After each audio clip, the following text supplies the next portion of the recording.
Hello, good morning. This is a wonderful Wednesday. It's nice and cool. It's about 70 degrees outside, a little overcast, but still a little sunny, so that it's not rainy and gross like that. And I'm out here in Dunedin at Hammock Park. I'm on one of the bridges out here. This creek behind me runs through the entire park, and it's really cool. It's animal preserve, so you can come out here and see if you can see a lot of wildlife. They have signs all over the place out here saying, when engaging an animal and how to, best handle things when you come across things in the wildlife. So if you've never been out here to Dunedin Hammock Park, it's really pretty cool. It's a lot of paths, a lot of trails, a lot of walkways. You can walk your dog, be out in nature, be along this creek, see all sorts of different things, animals, and just be part of creation and be part of what God is given us for us to enjoy. And I wanted to touch base with everyone, and hopefully everyone's doing well. And we are going to continue our journey through this Lent into Jesus's time in his preparation for the cross. And today we're talking about his time in a place called Bethany, which is a town that Lazarus and Mary and Martha grew up in.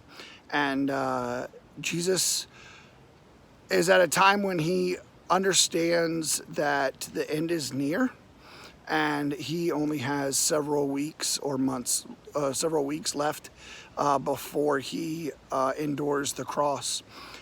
So we're picking up in John 11, and I'm going to read through the chapter, but I'm not going to read every verse by verse. We're just going to kind of tell you the synopsis of it, and just so that you see Jesus very direct in the things that he does, and the planning and the preparation. And we talked about that last week, about how our lives, we're on a journey, and things need to be meaningful and things need to be purposeful, and how we live with a purpose and we live with a meaning. And Jesus sets that example for us here in this verse. So we're going to John 11, if you read with me. Says, now he heard, now a man named Lazarus was sick. He was from Bethany, and the village of Mary and her sister Martha. This Mary, whose brother Lazarus was now sick, was the same one who poured perfume on the Lord and wiped his feet with her hair. So the sisters, excuse me, the page is fully open.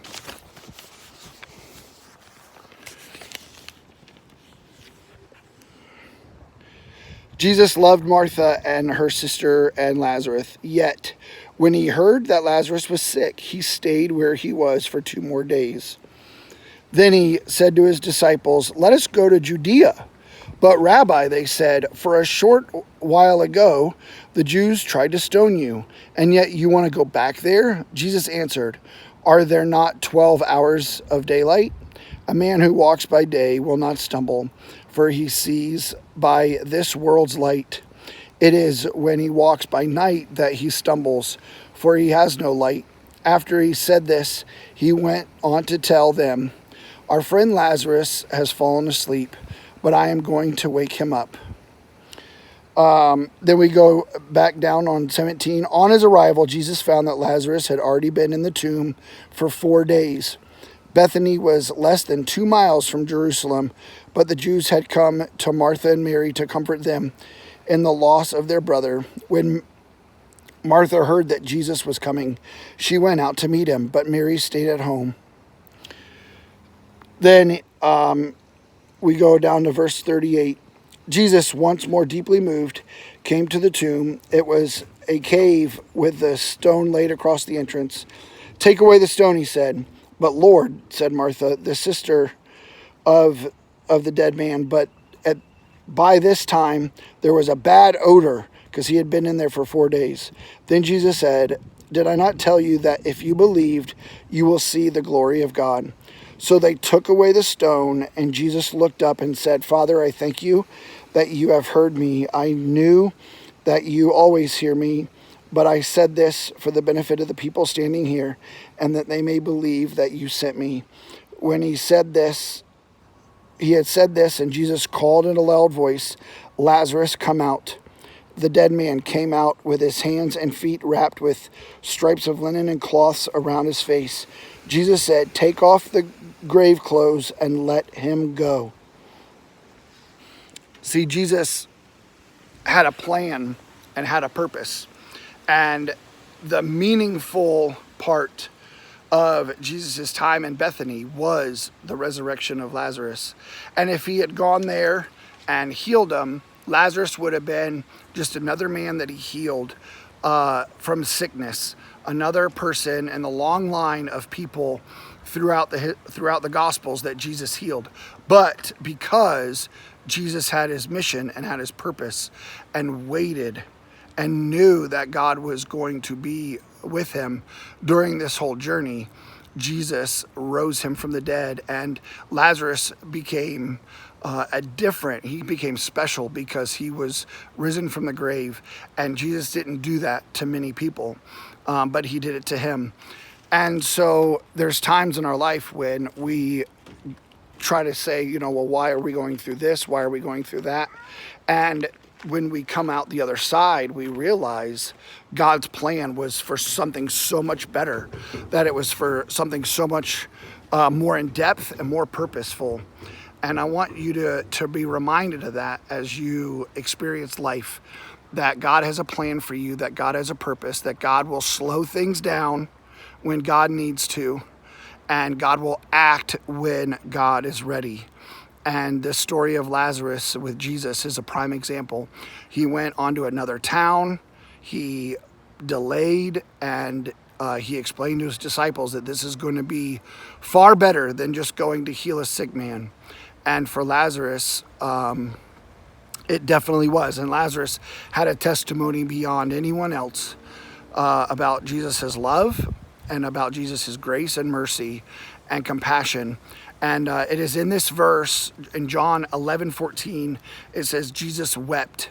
So when Jesus went down to the graveside before he rose Lazarus, he even knew that that was happening. He still had a lot of grief in his heart because this was his friend, someone that he cared about and someone that he loved deeply. And Jesus experienced the taste of death even before his own. And just the sorrowfulness that comes with. And so we have a Savior that identifies with us, that loves us, that carries us, that walks with us, that has compassion upon us.